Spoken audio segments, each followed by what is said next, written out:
Ayan. Ngayon, ang gagawin natin, babalik na naman tayo sa kampo. Babalik tayo doon sa kwarto natin at kakain na naman tayo.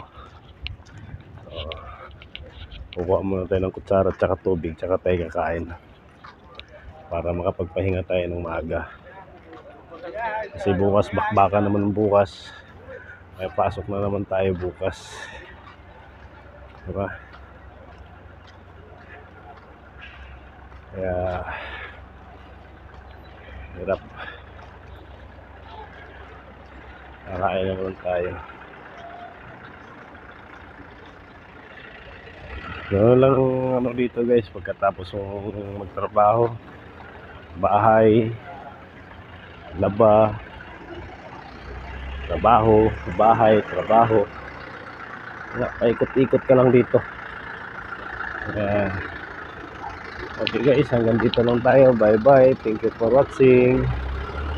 Happy Friday. Bye bye.